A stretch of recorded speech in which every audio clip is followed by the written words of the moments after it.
Welcome. In this video, I'm going to give you Akashic Records guidance and messages. And if you're a spiritual seeker and light worker, this could help you as you are going through a journey of spiritual awakening, or you're already on that journey and you need additional guidance. Now, just if you don't necessarily know me or you have not been to my channel, I am Anika Ray, and I am a spiritual intuitive, teacher, coach, and mentor who really specializes in soul level guidance and particularly Akashic Records. I also channel, but I have been reading the Akashic Records for the past 13 years and teaching for over 10 years. And I'm very ingrained and very familiar with this spiritual resource, with this realm. If you're not familiar with the Akashic Records, they are the library of the soul, the energetic library, also soul level dimension of consciousness.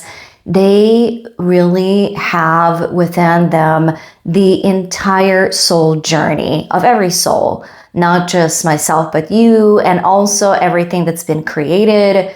The Akashic Records contain all of that within them. The best use of the records is to gain some information, but it's really guidance. And then, of course, every time we access the records, there are other benefits like healing, inspiration, learning, and we can use them for many things. But in this video, we are really tapping into that guidance. This is for the collective. So just so you're aware, I am in my own records, and because we're connected on levels of consciousness, this guidance may resonate with you. Take what does and leave the rest.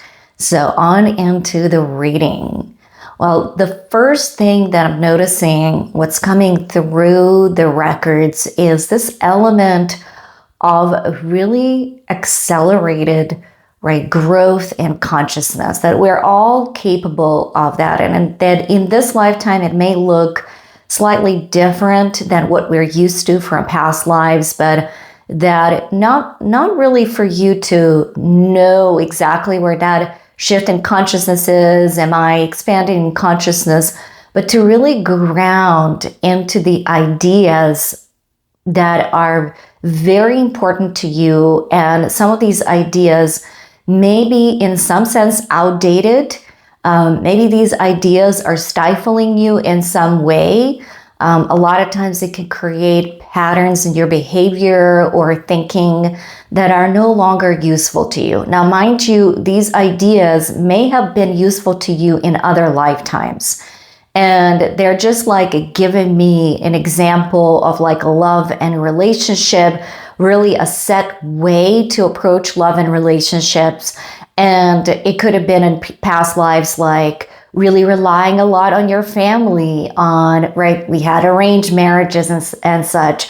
So in past lives, this idea of relying on the tribe, on social norms to determine how we interact with people in a sense of dating and relationships. And that's no longer true for you, but maybe some of these outdated ideas are impacting you and your ability to attract the partner that you really want.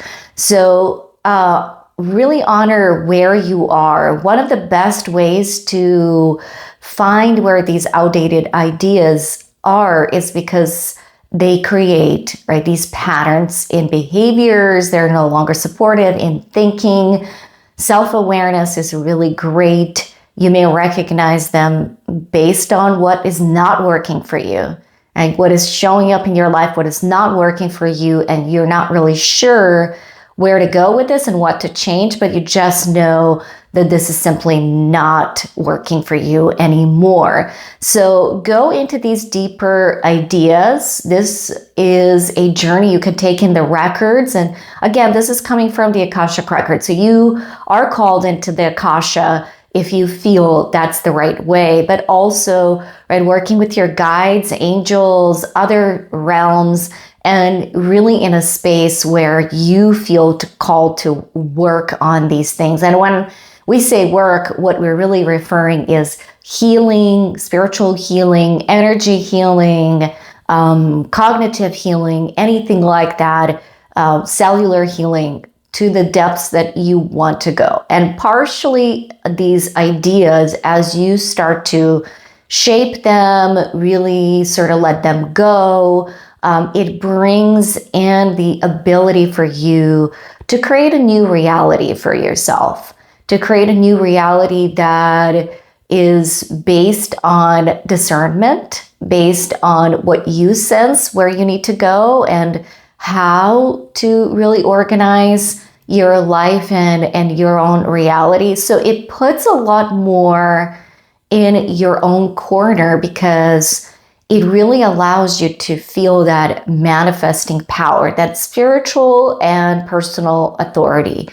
Personal power is something that has been, and this is not the first reading, honestly, guys, that this comes through, that we have been kind of playing with this dynamic of where is my personal power? And giving away power, how do I gain it back? How do I retain it? It really is not a new idea, a new concept, but it's been really brought into forefront in this reality, in this, you could say, age. And what the records really suggest to us is this is, for some reason, they're bringing up like that solar plexus chakra, right? The one that really connects us to our personal power. And this is kind of an energetic dynamic. So it brings up the concepts of it's not about just you gaining the personal power. It is more about balance and balancing this giving and receiving and having that stance where you feel like there is enough of you in any dynamic with others and enough for them to receive from you. So essentially, if you are feeling or drawn to sort of see where you are giving away power, you don't have to take it to the lens of, wow, I got to take that power back. But to the point of how do I balance this where I feel empowered in this relationship? I feel like I can receive, but also give. And how do I stand in my own sovereignty and my own authority without, right, losing myself? For a lot of us, it brings us back to boundaries, enmeshment, especially for empaths, where there's enmeshed codependent things from childhood. So honoring where this lack of personal power that you may feel, or checking in with yourself as to where this is leading you and why, this may be something you want to examine, but do it from the place of how do I bring balance? How do I open myself up to giving and receiving? Start from that premise opposed to how do I take my personal power back? And I need to set firm boundaries, right? Kind of approach it in a more heart-centered place. This is what we're called to do rather than rigidity and just, I take the power, I give it back. I take the power. It's giving back power. It's really just energetic shift where you sort of feel enmeshed with someone or there's a level of dependency on each other. So that's kind of where the records are leading you to more heart-centered approach opposed to power over power, taking power, right? That masculine, more of that feminine, heart-centered approach. And then also this childhood dynamic with your inner child. This may be for some of you very important, right? To honor your inner child and to honor where this inner child's voice is. Sometimes it's very evident where this voice is. It's very present. You're very aware. You know your inner child. Little voice, it's kind of letting you know, but sometimes it's just not there. And when I say voice, I mean really that presence of, how that innocence, your inner innocence, your inner child is the aspect of yourself that connects you to those times in this lifetime and beyond where you were, right, in that space of childhood, where you were that innocent, learning, opening yourself up, right, being under, again, authority of adults. And what have you absorbed? What have you learned? And sometimes it brings us back because there is this voice of inner child that wants to communicate to you something from your childhood that's either unresolved or unheard. So opening yourself up to that inner voice may look like, right, just connecting to self in a way of meditation. It can be by literally talking to a younger self in a letter, right? Allowing whatever it's coming through. And it really, younger self has a voice, according to what's coming from the records, that you can recognize. Sometimes it is just about emotions, right? Speaking through emotions. Or sometimes it's about speaking through visions, giving you some visions, things that you have not processed from childhood, like flashbacks. That's your inner child. And sometimes it's that inner yearning to experience play and guiding you into the space of play and creativity.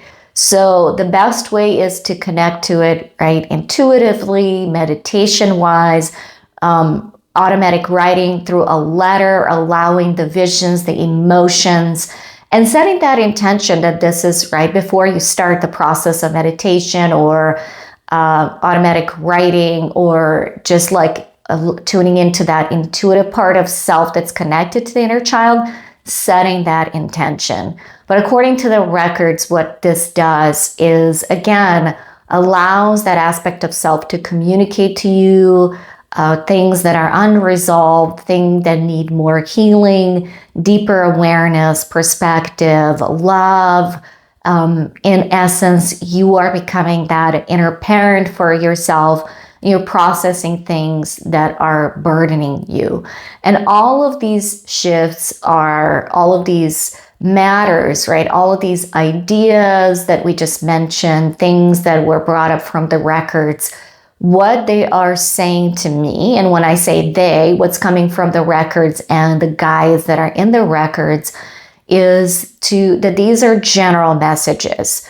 Take whatever resonates from you. Healing is a big journey of a human life, right? That essentially you are here bringing us back to the beginning of this collective reading or messages for this shift in consciousness. And as you heal and as you really kind of go deeper into that process in a way that serves you, not in a way that is always, right, suggested, but you may find a way that really serves you. This healing and everything we mentioned, these outdated ideas, everything that can be brought to surface is for your own benefit of ascension, bringing more light and love for this shift in consciousness, for you to experience the expansion in some way, and for your life to be, in a sense, more integrated,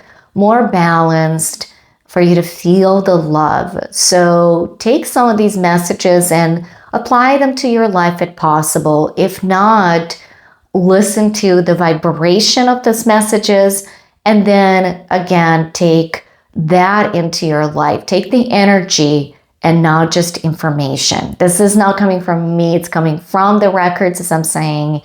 And this is where I will leave you. If you feel called to go into the Akashic Records, I definitely recommend you doing that at some point. There are many methods that you can use. I personally use a very conscious method, and I will link that into the description as to what I use, and I teach how to access and read the Akashic Records through this particular method. And so, I will leave the links for the classes and the free webinar. And if you are inspired to look for more guidance in the Akashic Records, but you're not at that level where you're ready to do it yourself, I certainly offer Akashic Records readings. and I will leave the link in the description. If you're watching this video, this is a timeless video, but at any point, you definitely, it will resonate, even though I say weekly messages. So I'm sending you lots of love and light from the Akashic Records. I hope that this has served you in some way, and I will see you next time.